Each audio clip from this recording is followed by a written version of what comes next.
줄로 믿습니다. 따라서 오늘도 여러분 주시는 말씀 가운데 또 은혜와 도전이 충만하시기를 축복을 드립니다. 지난주에 주님께서 갈릴리 호수 동편 대가볼리 지역에서 주님을 보러 온 이방인들에게 칠병이어로 4,000명, 남자 장정만 4,000명을 먹이신 기적을 살펴보았었습니다. 그 끝인 10절 말씀을 다시 보시면 그 기적 후에 곧 제자들과 함께 배에 오르사 달마누다 지방으로 가셨다, 그렇게 기록되어 있습니다. 같은 사건을 기록하고 있는 마태복음 15장 39절에서는 이 달마누다를 마가단 지방이라고 그렇게 부르고 있는데, 물론 모든 학자들이 일치하는 것은 아니지만 이 마가단을 갈릴리 호수 서쪽 해안 마을들 중 하나인 막달라가 아닌가 그렇게 보는 학자들도 있습니다. 이 고구마 같이 생긴 그 갈릴리 호수 중간쯤, 서편 중간쯤에 있는 게 막달라인데요. 이 막달라 마리아가 바로 이 막달라 마을 출신이라고 그랬었죠. 어쨌든 여러분 8여 개월의 이방 지역 사역을 마친 주님께서 데가볼리의 갈릴리 동편 해안에서 배를 타고 다시 유대인의 경내로 들어오시는데, 아마 이 막달라 지방에 오셨을 때에 오늘 본문이 시작하는 11절을 보시면 바로 그때 바리새인들이 나와서 예수님을 힐난하며 주님을 시험하여 하늘로부터 오는 표적을 요구하였다는 것입니다. 그런데 역시 같은 사건을 기록하고 있는 마가복음 16장 1절에서는 이때 바리새인들 뿐만 아니라 사두개인들까지 합세하여서 주님께 표적을 요구하였다고 말하고 있습니다. 일전에도 제가 한번 설명을 드렸지만 사실 바리새인과 사두개인은, 바리새파와 사두개파는요, 마치 지금 우리나라의 여당과 야당처럼 정치적으로나 종교적으로 앙숙지간이었습니다. 그런데 지금 그들이 서로 손을 잡고 와서는 예수님을 시험하기 위해 같은 요구를 하고 있다는 것입니다. 따라서 이때부터 이들은 서로 합력하여서 자신들 모두에게 공공의적인 예수님을 죽이기 위해 일종의 명분을 만드는 절차에 들어간 것입니다. 그래서 예수님을 시험하는데 당신이 메시아인 증표를 보여달라, 오늘 본문에서 그렇게 요구하는 것이죠. 이게 바로 표적입니다. 표적이란 단순히 기적하고는 다릅니다.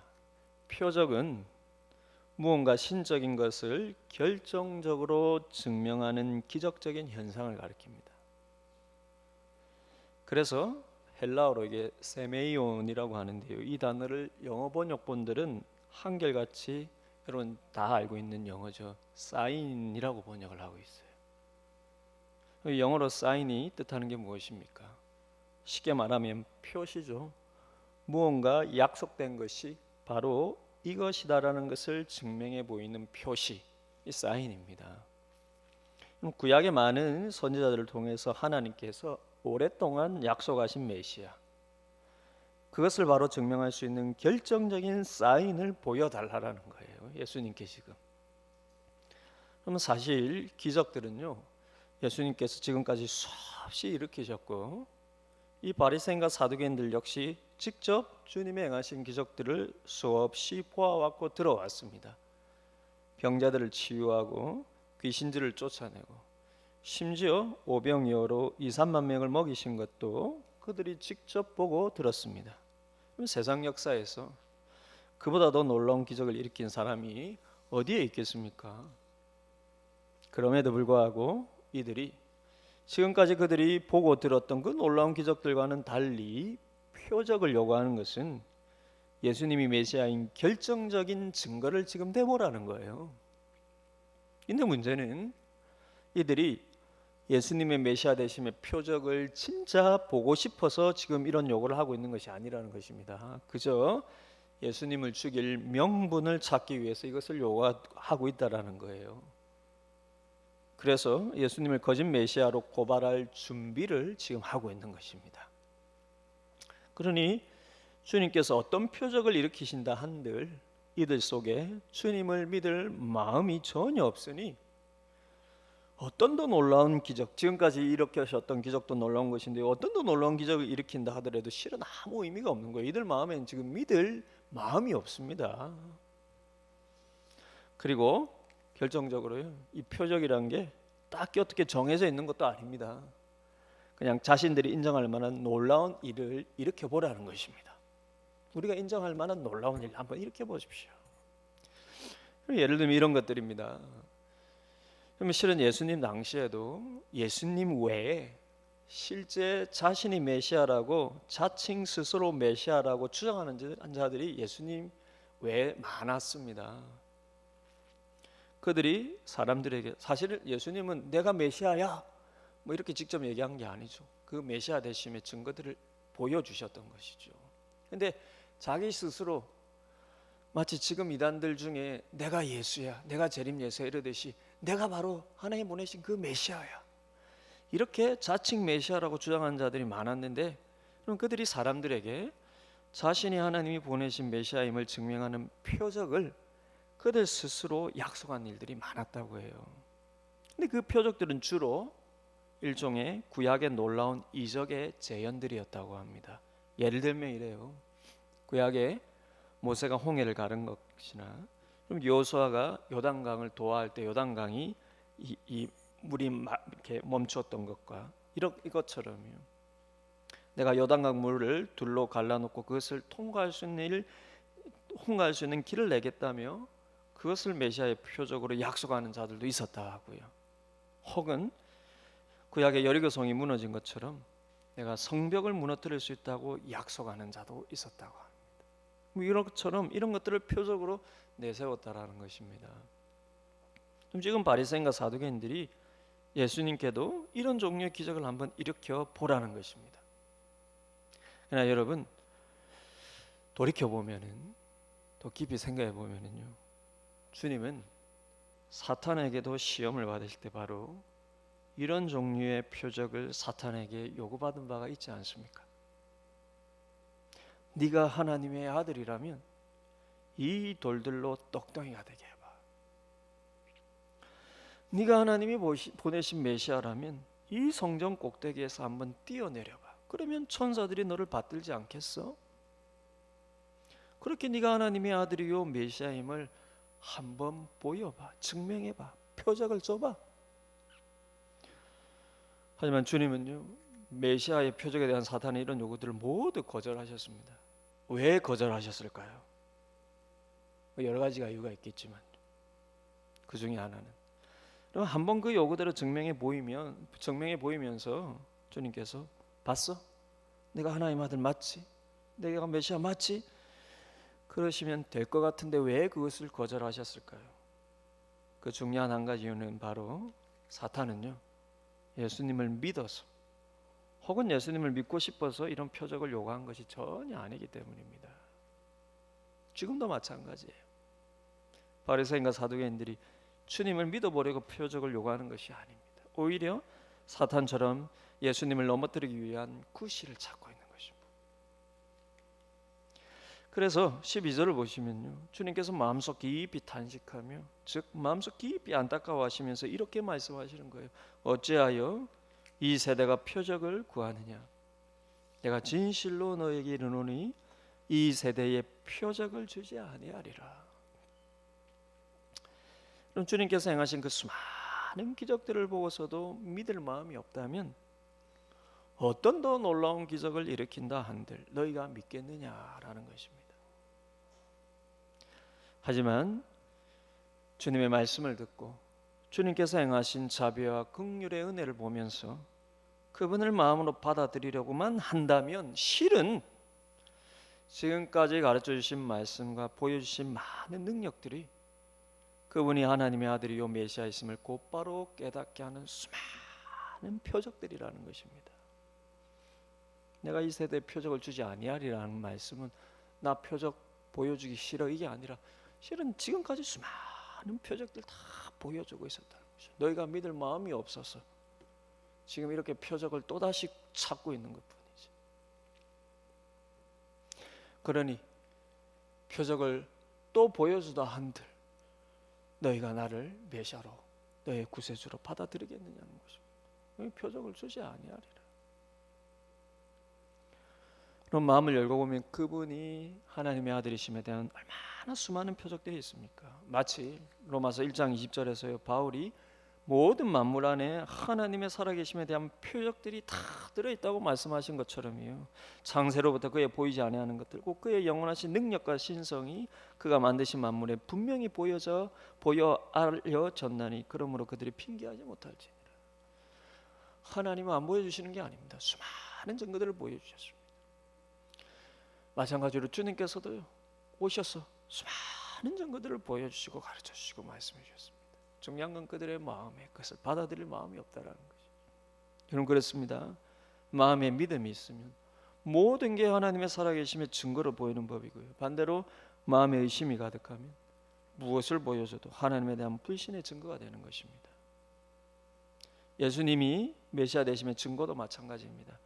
마음이 다치고 마음에 의심이 가득하면 아무리 놀라운 것을 보여주고 놀라운 일을 일으켜도요, 그 마음이 그냥 우연히 그렇게 된 것뿐이 아니야, 이런 생각을 벗어날 수가 없습니다. 그러나 마음을 열고 주님을 보려고 하면 예수님께서 하나님의 아들이시오 메시아 되심의 증거가 얼마나 차고 넘칩니까? 심지어 나에게 일어난 일들과 변화들만이 아니라 내 주변에 믿는 자들에게 일어난 일들과 증거들을 보고 들어도요, 주님의 살아계심이 얼마나 분명해지는지 모릅니다. 그러나 여러분, 그 중에 우리의 가장 소중한 증거는 우리가 지금 보고 있는 이 신약 성경이 예수님이 메시아 되심에 대한 증거들의 모음집이나 마찬가지이지 않습니까? 신약 성경이 보여주는 바, 그분이 구약의 계시들을 성취한, 구약의 계시들 하나하나를 성취한 게 다 이분이 구약의 선지자를 통하여 하나님이 약속하신 그 메시아 되심에 대한 표적들이죠. 그게 다 표적들입니다. 그 표적들이 얼마나 차고 넘칩니까? 그분이 다윗의 후손으로 베들레헴에서 태어나시고, 그분이 공생에 앞서 세례 요한이 등장하고요, 또 그가 세례 요한이 예수님을 친히 메시아로 증거한 것, 그리고 그분의 제자들이 숭배하면서까지 그분을 증거한 것들 등등, 신약의 수많은 내용들이 예수님이 메시아 되심에 대한 다 표적들인 것입니다. 그런데 여러분, 그 중에서도 가장 큰 증거, 예수님이 우리를 구원하시는 메시아 되심의 가장 큰 표적이 무엇이겠습니까? 바로 예수님의 죽으심과 부활이라는 것입니다. 오늘 마가복음 본문에서는 믿음 없는 표적을 요구하는 이 바리새인과 사두개인들에게 주님께서 이 세대에 내가 표적을 보여주지 않겠다라고 주님이 말씀하신 것으로 기록되어 있는데요, 마태복음 16장 4절에서는 조금 다르게 표현되어 있습니다. 마태복음에 의하면 주님께서 이렇게 말씀하셨습니다. 악하고 음란한 세대가 표적을 구하나 요나의 표적밖에는 보여줄 표적이 없느니라 하시고 그들을 떠나가시니라. 내가 이 악한 세대에 보여줄 표적이 없어. 오늘 본문에는 그렇게 얘기했죠. 그러나 조금 더 상세하게는 요나의 표적 외에는 보여줄 게 없어. 내가 하나님이 보내신 구세주임을 보여줄 단 하나의 표적은 요나의 표적밖에 없다는 것입니다. 요나의 표적이란 무엇을 말하는 걸까요? 이 요나의 표적이란 이중적인 의미가 있습니다. 제가 여러 주석들을 참고할 때요, 제가 종합한 제 개인적인 의견일 수는 있지만 이중적인 의미가 있습니다. 겉으로는요, 구약의 선지자 요나가 하나님께 받은 사명이 무엇이었습니까? 당시에 최강대국이었던 아수르의 수도 니느웨에 가서 그 니느웨의 임박한 심판을 선포하고 회개를 촉구하라는 것이 하나님의 사명이었죠. 마찬가지로 주님도 이들에게 보여줄 표적이 심판과 회개의 선포밖에 없다는 것입니다. 기적이 중요한 게 아니라 너희들에게 임박한 심판과 그 심판으로 벗어날 너희의 회개, 그게 더 중요하고 핵심적인 거야. 그러나 조금 더 내적으로 요나의 표적이란 그 하나님의 심판에서 벗어날 하나님의 은혜의 표적입니다. 심판과 회개의 표적이자 동시에 그 심판에서 벗어날 하나님의 은혜의 표적이고 요나의 표적이라는 것이죠. 즉 요나가 물고기 뱃속에 사흘을 있다가 다시 살아난 것처럼 주님도 죽으심으로 장사되어 사흘을 있다가 다시 살아나리라는 것입니다. 근데 주님께서 왜 이런 요나의 표적밖에는 너희에게 보여줄 게 없다고 말씀하시는 걸까요? 지금 바리새인과 사두개인들이 주님에게 당신이 메시아라면 구약의 여러 놀라운 기적들 중에 한두 가지를 재현해 보십시오 이렇게 요구하고 있는데요. 그러자 주님께서 내가 메시아임을 보여줄 구약의 재현은 요나의 재현밖에 없다라는 거예요. 즉 메시아에 대한 너희의 기대와 하나님의 생각이 다르다는 것입니다. 너희가 메시아를 갈망하면서 원하는 재현의 기적과 하나님께서 너희를 구원하시기 위해서 일으키실 기적이 그토록 다르다는 거예요. 예수님께서 메시아로 이 땅에 오셔서 우리를 구원하시는 일이란 게 우리가 원하는 대단한 기적을 받는 것이 아니라는 것입니다. 더 직접적으로 말하자면 주님 우리가 원하는 기적을 일으키시기 위해 이 땅에 오신 게 아니라 우리의 죄값을 대신 받고 죽으시기 위해 이 땅에 오셨고요. 그래서 부활하심으로 우리에게도 하나님 나라의 부활을 약속해 주시기 위해서 이 땅에 오셨다는 것입니다. 나는 요나의 표적밖에는 보여줄 게 없어. 너희를 위해 요나가 물고기 뱃속에서 마치 죽은 자처럼 사흘을 있다가 그 뱃속에서 나와서 다시 살아나는 것처럼 내가 너희 죄를 대속하여 죽고 장사되어 사흘 만에 다시 부활하는 것. 이거 말고는 메시아에 대한 표적을 보여줄 게 없어. 그게 요나의 표적입니다. 그러니 여러분 하나님께서 메시아를 왜 이 땅에 보내주셨는지, 그래서 하나님께서 주시는 구원의 의미와 본질이 무엇인지 그것을 깨닫지 못하면 첫날 뱃날 아무리 큰 기적을 받고 아무리 놀라운 일을 받는다 해도 그 마음에는 주님을 전혀 참되고 제대로 깨닫지도 믿지도 못한다는 것입니다. 그러나 주님께서 말씀하셨습니다. 메시아로서의 표적, 그것은 요나의 표적밖에 없다는 것입니다. 우리의 죄를 대신해서 주님이 죽으시고 또 부활하신 것이 우리의 믿음의 중심이었고 또 우리 감사의 중심에 있지 못하다면 어떤 기적을 하나님께 요구하고 또 설사 그것을 받는다 하여도 우리는 예수님을 참나의 구주로 제대로 깨닫지도 못하고 있을 수 있다는 것입니다. 사랑하는 여러분, 그러고 보면은요, 바리새인과 사두개인들만의 문제가 아니고요, 우리 역시 신앙을 얼마나 이런 식으로 오해하고 또 만들어 오고 있는지 모릅니다. 물론 우리는 바리새인과 사두개인이 아닙니다. 믿을 마음 없이 예수님을 걸고 넘어지기 위해서 표적을 구하는 자들이 아니죠. 그러나 우리의 신앙 중심에도 이런 식의 표적을 우리도 구하고 이해하는 것. 하나님이 나를 사랑하시는 증거, 하나님이 나와 함께 하시는 증거, 하나님이 나에 대해서 살아계시는 증거의 내용을 우리는 얼마나 우리 스스로 만들어서 하나님께 요구를 하고, 그래서 그 요구를 얼마나 응답받았는지에 따라서 우리의 신앙의 정도를 판단하는 근거로 삼아왔습니까? 생각해보면요, 우리도 바리새인과 사두개인처럼 하나님께 표적을 보여달라고 얼마나 다양한 요구들을 해왔습니까? 그리고 그것을 얼마나 마치 정상적인 신앙인 것처럼 스스로 생각하거나 혹 서로에게 그것을 가르쳐 왔습니까? 돌이켜보면 저 또한 일종의 개인적인 표적들을 요구한 적이 많았던 것 같습니다.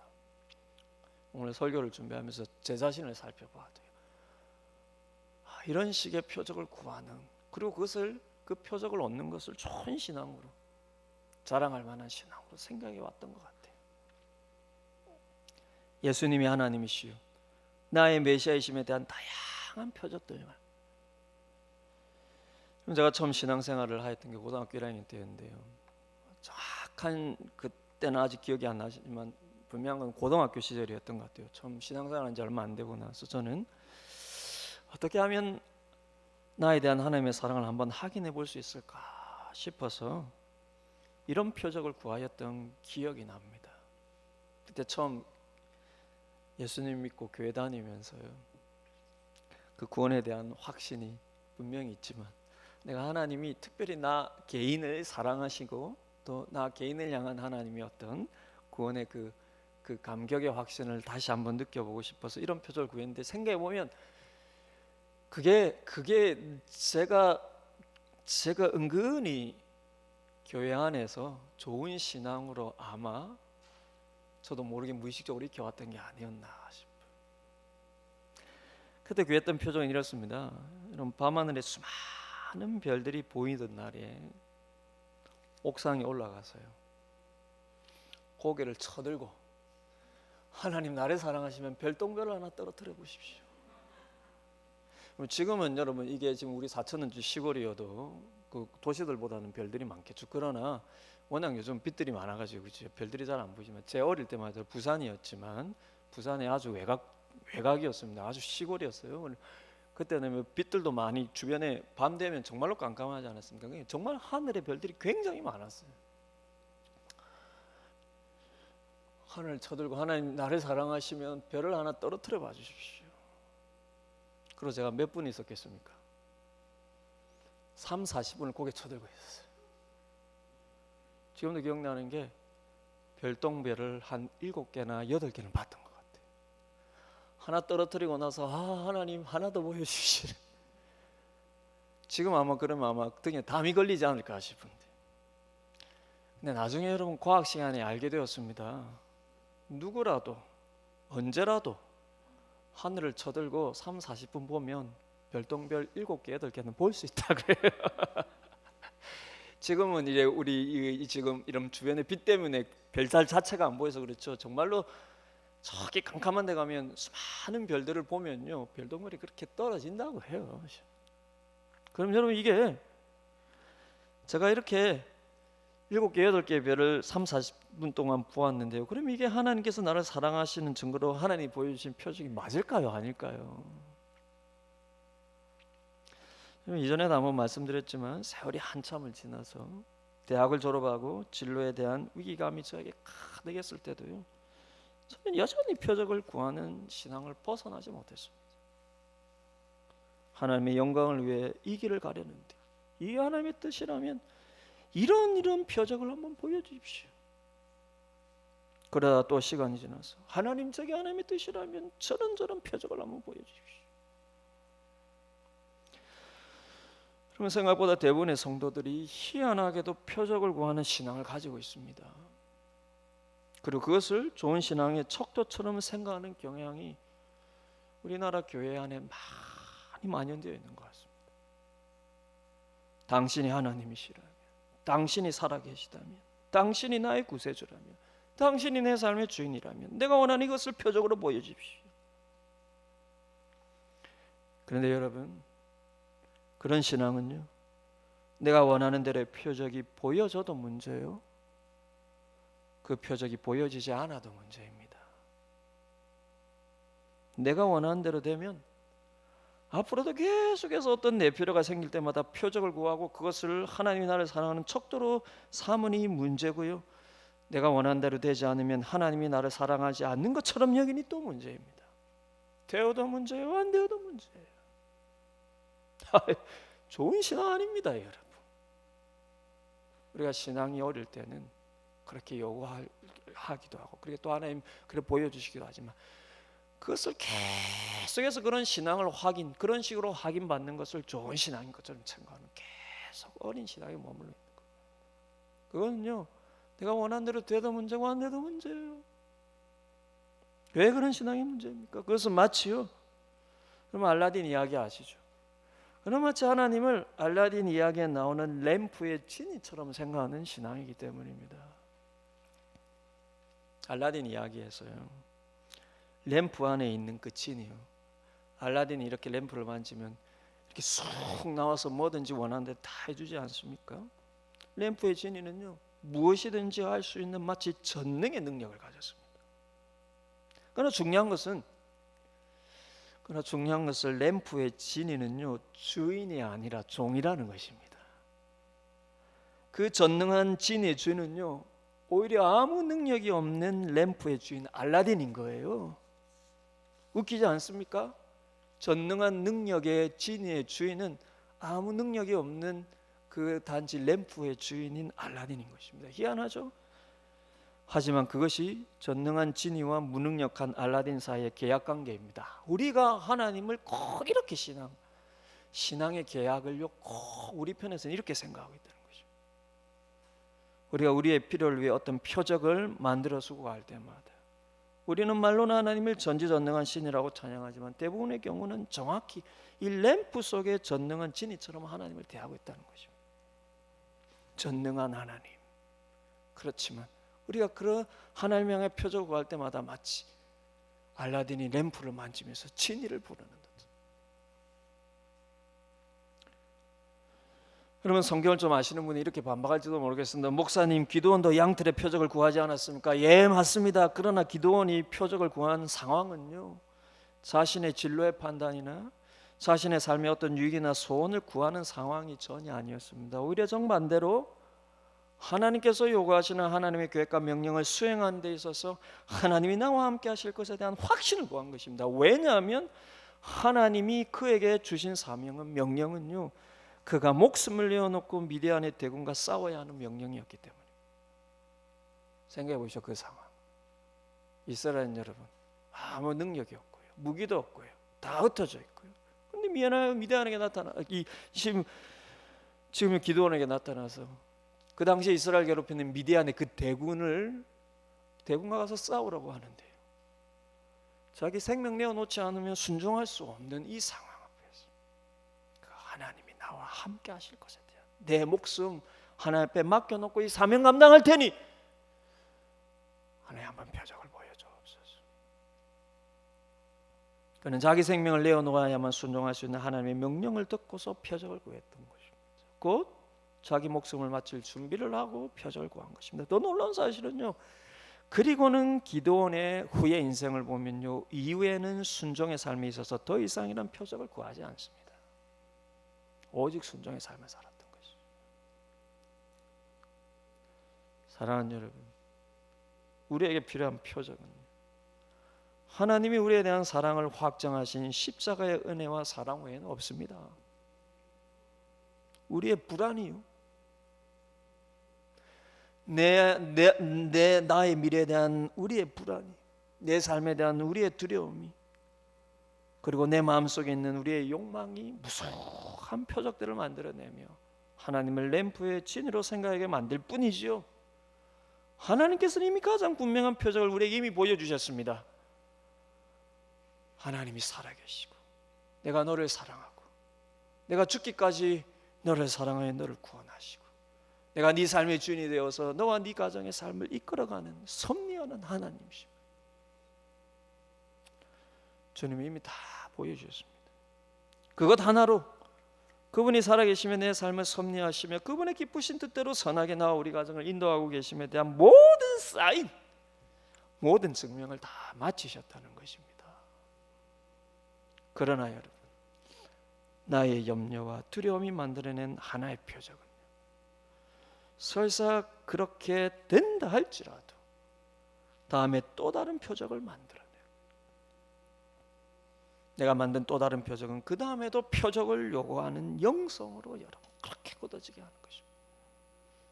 그런 가운데요, 그 무수한 표적을 만들어내는 내 염려와 불안과 욕망은 실은 조금도 해결되지 않은 채 내가 원하는 표적 그대로 한번 경험하였다 하더라도 또 나는 그 다음에 또 표적을 만들어서 하나님 이것 증명해 주십시오.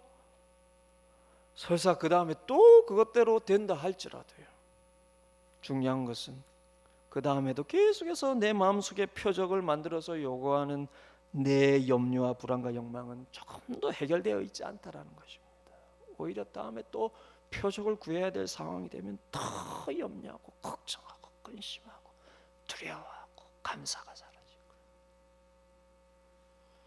그럼 바로 그게 예수님을 믿으면서도 정작 그 마음에는 참된 평안과 감사와 안식을 누리지 못하는, 그러면서도 표적들을 구하고 그것을 경험해야 마치 좋은 신앙, 옳은 신앙인 것처럼 얘기하는 이상한 괴물 같은 신앙이 된다는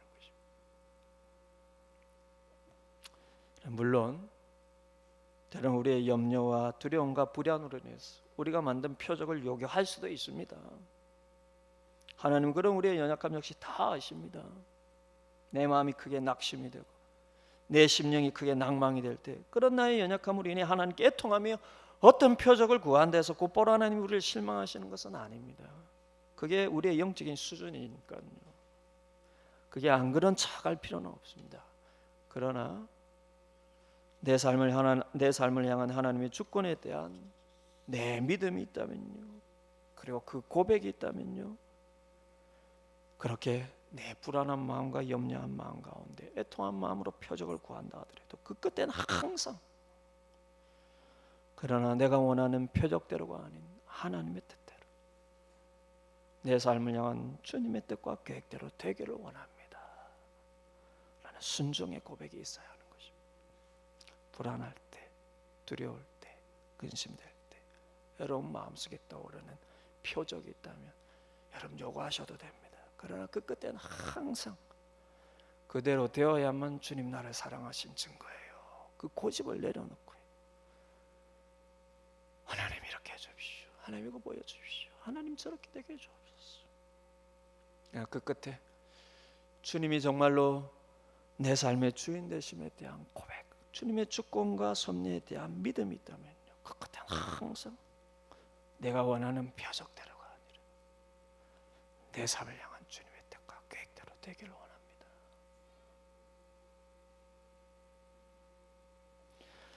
내가 원하는 표적이 주어지지 않아도 주님의 변함없는 사랑과 은혜를 내 심령에 깨닫기를 바라는 마음이 그 중심에 있어야 한다는 것입니다. 근데 여러분, 그 변함없는 주님의 사랑과 은혜가 결국 어디에서 깨달아집니까? 우리 모두 실은 그 답을 머리로는 다 알고 있습니다. 그 답이 무엇입니까? 바로 그분의 십자가 사랑과 은혜, 그리고 성령의 따뜻한 내조하심입니다. 그 변함없는 진리의 사실이요, 그 애통의 상황에서 내가 원하는 표적보다 주님의 선하신 섭리를 더 신뢰하게 만들 때 주님이 주신 그 단 하나의 십자가 표적이에요. 그때 비로소 머리의 지식을 넘어서서 비로소 내 가슴으로 느껴지는 것입니다. 내가 원하는 대로 되어야 주님 나를 사랑하시는구나. 벗어나야 됩니다. 내가 원하는 대로 내가 원하는 대로 되지 않을 때도 바로 그때 주님이 내 삶의 주인 되심에 대한 고백 속에 나오는, 그럼에도 불구하고 하나님이 나를 사랑하심에 대한 증거를 십자가 사랑에서 찾을 때요, 그때 십자가가 단 하나의 표적으로 내 머리가 아니라 가슴에서 느껴지는 것이고, 그때 참되게 내 삶 전부를 하나님 앞에 내어 맡길 수 있는, 그 표적을 구하면서 염려하고 두려워하는 내 마음을 하나님께 내어 맡길 수 있는 영적인 힘이 그 속에서 생기는 것입니다.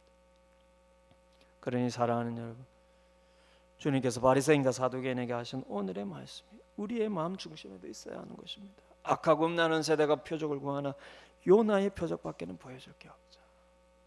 여러분, 이처럼 십자가 부활의 주님을 늘 바라보시고 그것을 나와 내 가정을 향한 하나님의 사랑을 확인하는 가장 분명한 표적으로 여기시는 신앙들이 다 되시기를 주님의 이름으로 축원을 드립니다. 사실 이 말씀이 바리새인에 대한 충고의 말씀이지만요, 그때까지만 하더라도 주님의 제자들 또한 잘못된 메시아관을 벗어나지를 못했었습니다. 그게 이 다음 이야기 속에 나타나는 것인데요, 그럼 바리새인들과의 이 표적 논쟁 후에요, 주님은 제자들을 데리고 다시 갈릴리 호수 건너편으로 배를 타고 가십니다. 그럼 마가는 바리새인과 사두개인들 뿐만 아니라 제자들조차 아직까지는 영적인 우둔한 가운데 있었음을 그대로 이 다음 사건에서 밝혀주고 있습니다. 그럼 이 표적 사건 다음에 이어지는 그 다음 사건의 발단은요, 제자들이 요 앞전에 7병이었대 남은 7강줄이나 되는 떡을 실은 챙겨오지 못하고 그대로 놔두고 왔던 것으로부터 시작을 합니다. 7병이 현장에서 막달라 지방으로 건너왔고요, 바리새인과 사두개인들과의 표적 논쟁 후에 다시 호수 건너편으로 가는 중이니까요, 그때로부터 이 7병의 때로부터는 시간이 조금 지난 것이겠죠. 그런데 7강줄이의 떡을 가져오지 못했으니 예수님의 일행에게도 양식이 떨어져 갈 쯤이 되었겠죠. 7강줄이 얼마나 많은 양이었습니까? 한 강줄이가 큰 단위라 그랬는데, 그러니 13명분의 양식을 늘 조달해야 하는 제자들에게 그렇게 많이 남은 떡을 가져오지 못한 것은 지금 실제적인 현실의 문제인 것입니다. 그리고 다툼의 소지가 있는 문제죠. 그래서 16절을 보시면요, 주님의 말 한마디에 제자들이 서로 수군거렸다고 합니다. 서로에게 책임을 지우는 것이죠. 왜? 누가 떡 챙겨 와야 했어? 왜? 네 담당 아니야? 서로 책임을 미루면서 수군거렸다고. 하지만 15절에 나타난 주님의 그 한마디 말씀은요, 그들을 서로 책임을 미루면서 수군거리게 만든 주님의 그 말씀은 칠병이었대의 떡에 관한 말씀이 아니라 바로 방금 전 바리새인과 사두개인들과 논쟁했던 것들을 생각하며 그들에 대한 말씀이었다는 것입니다. 그리고 그들을 주의해야 할 것을 지금 제자들에게 엄중히 말씀하시는 것인데, 곧 그게 바로 빵과 관련된 누룩을 가지고 비유로 말씀하신 거예요. 이 사두개인과 바리새인들을 조심하라는 말을 빵과 관련된 누룩을 가지고 말씀하시니까 이 제자들은 우리가 가져오지 못한 빵 얘기 지금 주님께서 책망하시는가 보다 이러고 서로 수군거렸다는 거죠. 이 당시에 누룩이 뭔가요? 누룩은요, 우리는 지금 빵 구울 때 뭐 이렇게 이스트 이렇게 집어넣어서 쉽게 하지만요, 당시에는 그게 없었으니까요. 누룩으로 빵을 부풀렸는데, 이 누룩은 빵을 구울 때에 그 일부를 굽지 않고 그 반죽을 조금 남겨서 발효를 시킨 것입니다.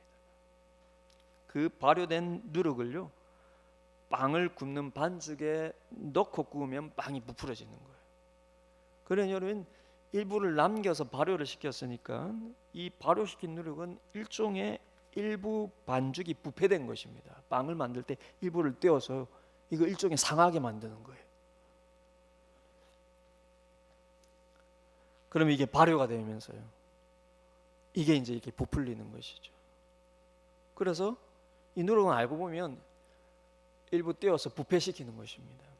따라서 유대인들에게 누룩은 주로 부패를 상징하고 죄를 상징하는 것입니다. 그럼 주님께서 제자들에게 엄중히 경고하신 내용이 무엇인가? 15절을 보시면요, 주님께서 바리새인들과의 논쟁 이후 다시 건너편으로 배를 타고 가시면서 이렇게 말씀하십니다. 바리새인들의 누룩과 헤롯의 누룩을 주의하라. 이 누룩 얘기하니까 빵 얘기하는 줄 알고, 우리 알고 보니까 그 빵 안 가지고 왔는데 누구 책임이야 이러고 있었다는 것이죠. 주님이 말씀하신 것은 바리새인들의 죄악된 부패와 헤롯의 죄악된 부패를 조심하라. 그렇다면 여러분, 바리새인들의 부패는 무엇이고 헤롯의 부패는 무엇입니까?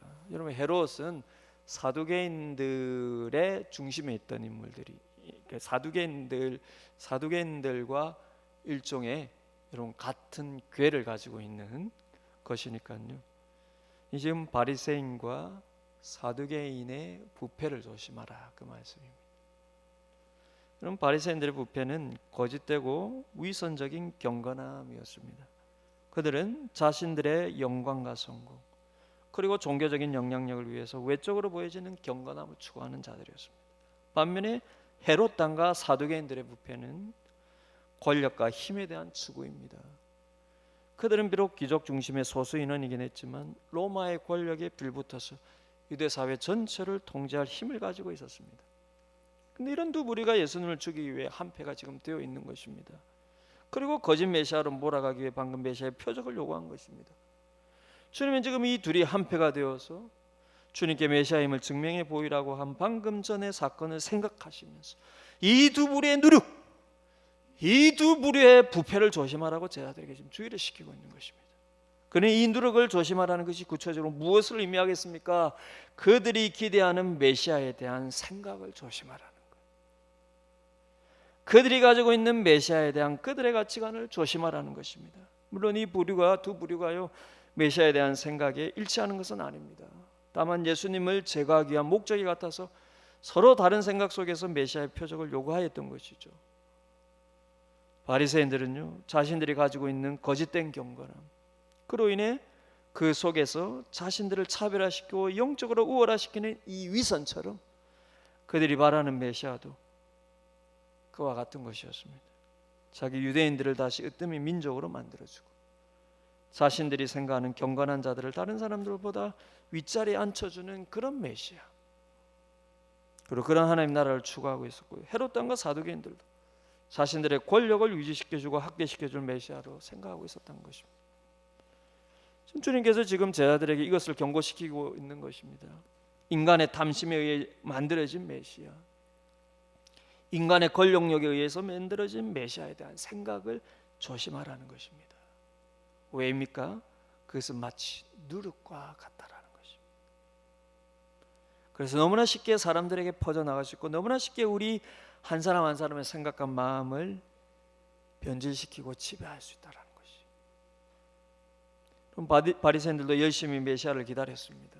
사두개인들도 열심히 자신들이 생각하는 메시아를 기다렸습니다. 그러나 자신들이 원하는 메시아를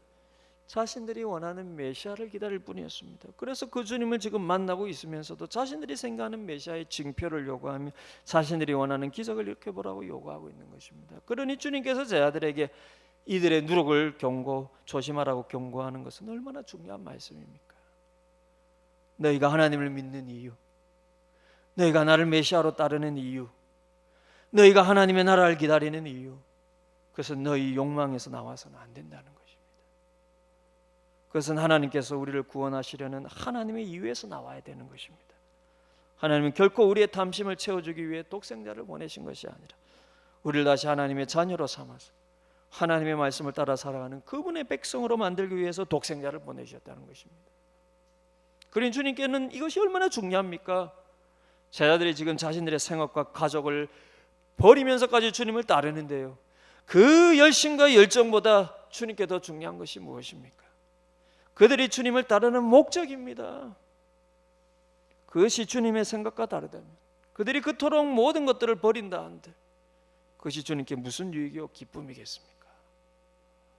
오히려 주님의 마음만 더 아프게 할 뿐이지요.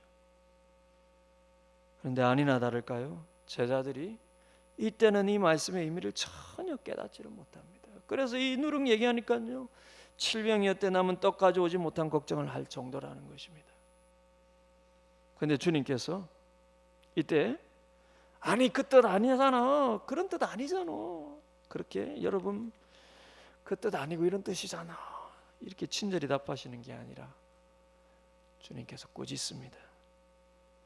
그래서 5병이어 기적과 7병이어 기적 때 내가 얼마나 많은 사람을 먹이고 얼마나 많은 양을 남겼는지 모르느냐고 물으시면서 그들의 깨달음의 부족을 안타까워하시고 탄식하시며 주님께서 책망을 하시는 것입니다. 근데 이게 단지 여러분 주님께서 말씀하신 누룩의 비유의 의미를 이해하지 못해서 답답하신 게 아니에요. 실제 제자들의 마음에도 이런 누룩이 있기 때문에 주님께서 지금 답답해 하시는 것입니다.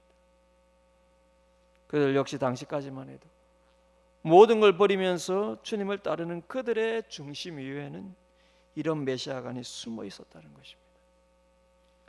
그래서 여러분 세베대의 두 아들인 요한과 야고보의 어머니가요, 주님께 후에 큰 권력을 이 두 아들에게 주시기를 바라지 않습니까? 그리고 그때 다른 제자들은 그 얘기를 분노하지 않습니까? 우리도 큰 자리 얻어야 되는데 싶어서. 그들에게도 여전히 바리새인과 사두개인들의 누룩이 있다라는 것입니다. 그래서 주님께서 진지하게 경고하시는 것입니다. 큰 누룩을 조심하라. 너희가 너희의 생업과 가족을 버리면서까지 나를 따르는 열정도 좋지만 더 중요한 것은 너희가 나를 따르는 목적이라는 것입니다. 그것이 너희의 욕망과 너희의 생각과 너희의 염려와 두려움으로부터 나온다면 내가 나를 잘못 믿고 있다는 것입니다. 주님을 자신의 욕망으로 이해하려는 노력을 조심하고 주님의 마음과 바람을 말씀 가운데 깨닫고 자신의 삶을 드리는 신앙이 되라는 것입니다. 그러면 주님께서 주님 나라를 위해 우리의 삶을 사용하시고 또 이를 위해 필요하시면 5병이여 7병이의 기적을 일으켜 주실 것입니다. 여러분 우리 모두의 인생이 바리새인과 헤롯의 누룩이 아닌, 그래서 자신이 만든 표적을 주님께 요구하며 잘못된 방향의 신앙이 아닌 오직 십자가 사랑의 그 분명한 표적을 마음에 깨달으면서요, 내 목적, 내 계획 내려놓고 주님이 십자가에서 나를 위해 죽으실 만큼 나를 사랑하신 그 사랑의 확신으로 주님이 내 삶과 내 가정을 선하게 이끌어 가십니다. 주님의 섭리에 대한 확신으로 다소 내가 말하는 대로 되어가지 않는 지금의 상황에서도 그걸 믿음으로 그럼 주님께 내어 맡길 때 주님이 주님의 목적을 따라서 나와 내 가정을 사용하시지 않겠습니까? 반드시 사용하실 것입니다. 필요하시면 오병이어 칠병이어 기적을, 그때 주님이 필요한 순간에 주님이 필요한 만큼 일으키실 것입니다. 그러니 우리가 바라는 표적을 내려놓고 주님이 보여주신 단 하나의 표적, 십자가 사랑가요.